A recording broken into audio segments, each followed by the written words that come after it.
Hey everybody, this is Chris, and in this video I want to talk about some more films that you can watch to learn English and improve your British accent. Because before I did a video about some of the best TV series for learning English. So today I want to talk about films, and these are some recent films that you might not know about. I'm not going to put really obvious ones like all the James Bond and the Harry Potter films, and I'm going to concentrate on more recent films. So there's some that you might not know here, but you can use them to help you improve the British accent. Okay, let's get into these 30 films. Number 1 is Enola Holmes. So this is a spin-off film about Sherlock Holmes's teen sister. So this is quite interesting, especially if you like the Sherlock Holmes films and you're interested in the books or the films, then you'll like this one as well. She becomes something of a detective herself and even starts outwitting her older brother. So really entertaining. Number 2 is Bohemian Rhapsody. And this is all about the rock band Queen, which you might know that they have a song, Bohemian Rhapsody, and also We Will Rock You, songs like that. And it's all about the band and their lead singer, Freddie Mercury, their rise and fall. And it culminates in the charity concert Live Aid in the mid-80s. So this is a really entertaining film. I've seen it a few times and I love the music in it as well. So if you like music, then you'll definitely love this one. Number 3 is Fish Tank. This is from 2009. It's a drama film about this girl, Mia, who's a teenager. She's 15 years old, and it's all about her relationships with family. It's a very poignant film, and it's, her mum's got a new boyfriend who she's got to get on with, and it won a lot of awards as well. So a very beautiful film to watch. Number 4 is Fantastic Beasts and Where to Find Them. And this is featuring Eddie Redmayne, who a lot of people like. It's a spin-off really from Harry Potter because it's got some beasts from the Harry Potter world. And if you like fantasy, if you're interested in magic and you like Harry Potter or you like Eddie Redmayne, then you're definitely going to want to check this one out. Number 5 is The King's Speech. This is a slightly older film featuring Colin Firth, and it's all about the king, King George VI, who has a stutter. He has to communicate, he has to give a radio address to the whole country during the First World War, but he keeps stuttering, right? So he has to have a speech therapist to help him to learn to speak in a clearer and better way. So if you're interested in pronunciation, then this is definitely a film that you should check out. Number 6 is The Aftermath. So this is all about Germany after the Second World War.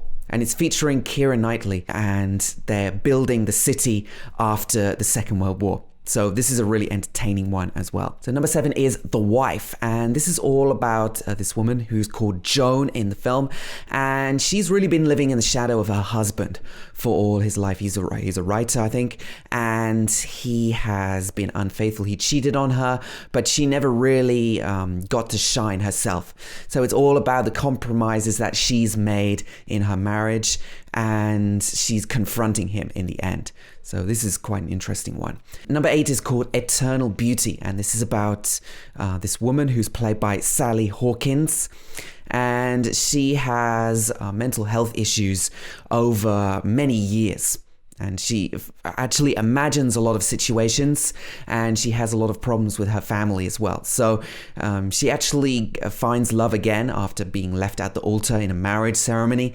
But it's got a lot of ups and downs in this film. So it's very emotional and it's very entertaining as well. So number 9 is His House. And this is all about refugees fleeing from South Sudan to Britain. And it's all about the life that they make for themselves in the UK. They live in a very bad situation at the beginning, and they have a lot of racism against them, and their struggle to adjust to new life in the UK. The number 10 is called Rocks, and this is all about the life of this girl who lives in a London council estate. And her mum is a single mother, and she's spending all this time with her school friends who live in very different situations to her. So it's all about their relationships and her life, basically. And number 11 is 1917. So this is all about the First World War and the British Army. If you like war films, if you like history, you're going to be interested in this one as well. It's all about the lives of these soldiers, their relationships with their friends, and so on. And number 12 is Blinded by the Light. This is about a British Pakistani art student and his relationships with his family and his relationship with music. He loves Bruce Springsteen and all these rock bands. It's about his search for his dreams and his talents in life.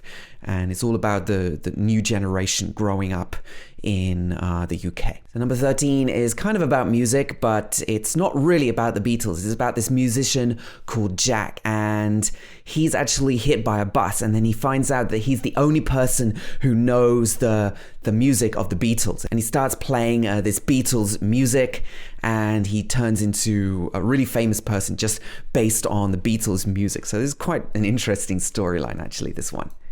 Number 14 is Greed, and this is about a fashion billionaire. This is a comedy film, and it's about somebody who has a party, and it's about the world of really rich people. So a light-hearted film. Number 15 is Possessor, and this is about somebody who uses technology to take over other people's bodies for his company. So this is actually a really dark film, and it's about something that could go wrong in the future and people having a lot of mental strain. Number 16 is The Souvenir. This is all about a film student in London, and she wants to make a film about a young boy, but she has troubles doing that. And she meets an older man, and it's about their relationship with each other, and it's about students and their life, and it's kind of a romantic film as well. Number 17 is The Two Popes, and this is about the transition of power between two popes. And if you're interested in things like that, then you'll like this one as well. Number 18 is Cats. So there's obviously been a musical called Cats, which has been on in London for many years. It's not really on now, I don't think, but this is a remake of the musical in a film version. So some people didn't like this when it originally came out, but if you're like me and you grew up with this kind of music, then you'll like this. And it's people playing cats. It's a bit cheesy, but you'll probably enjoy it if you see it. Don't worry about what the critics say. Number 19 is They Shall Never Grow Old, and this is a documentary about the First World War. It's directed by Peter Jackson. So if you're interested in history and the First World War, then you'll like this one. Number 20 is In Fabric, and this is actually a ghost story about a department store. And it's all about a dress which is actually cursed when it passes from person to person. So kind of an interesting storyline on this one as well. Number 21 is The True History of the Kelly Gang. And it's all about an Australian person actually, but he's on the run from the authorities. And this is set in the 1870s. So if you're interested in gangs and things like that, then you'll enjoy this one. Number 22 is Ray and Liz. And this is about a photographer who goes back to the council flat where he lived and his relationship with his parents, basically. He goes back and talks to his parents, who are called Ray and Liz. Number 23 is also a film about music. This is about Elton John. It's called Rocketman, after one of Elton John's famous songs. It's all about his life, his ups and downs, and his relationship with his parents. So if you like music and you like the music of Elton John, then you're going to enjoy this one. Number 24, The Personal History of David Copperfield. So David Copperfield, as you might know, is a book by Charles Dickens, but this is a modern take on the tale of this author. And it's not really the same thing, but it's a modern version of it. It's got a lot of great actors like Dev Patel, Hugh Laurie, and so on in it. So this is really entertaining. Number 25, The Good Liar. So this features Sir Ian McKellen and Dame Helen Mirren, who are two fine British actors. So this film is about a con man, basically, who meets this woman online, and he talks all about his life as a con man, and it's all about the con that he has to do and also his relationship with her. So this is very well acted and a great one to watch. Number 26 is Mr. Jones. So this is talking about a Welsh journalist in the 1930s, and it's all about his reports about Ukraine and the real life events there. So it's based on a real life story and real life events. So again, another one about history here. Number 27, Peterloo, is about the 1819 Peterloo massacre, an attack by forces on a democracy protest in Manchester. And they were trying to get reform in the UK. So it's all about British history, this one. So number 28 is Colette, and this is based on a true tale about a Parisian writer. It's set in the French countryside and also in Paris. So this is a good one to watch.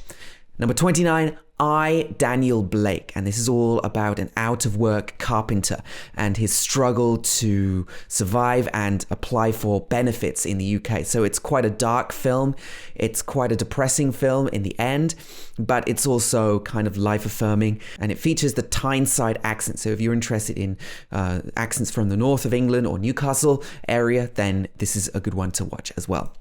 And finally, I just wanted to include one Harry Potter film, because where would we be in a list of British movies without Harry Potter, right? So this is one of the recent ones. It's also quite a good one. Which one of the Harry Potter films do you like the best? So let me know in the comments. Also, which films have you seen that other people might not have seen, which might be able to help you with the British accent? You can recommend them in the comments below. And I might do another list about classic films for learning the British accent. If you have any ideas about videos that I could produce that might be helpful for you, then please do let me know. And also subscribe to my channel to receive all of my latest updates. That's all, and thanks for watching this video. See you again in the next one.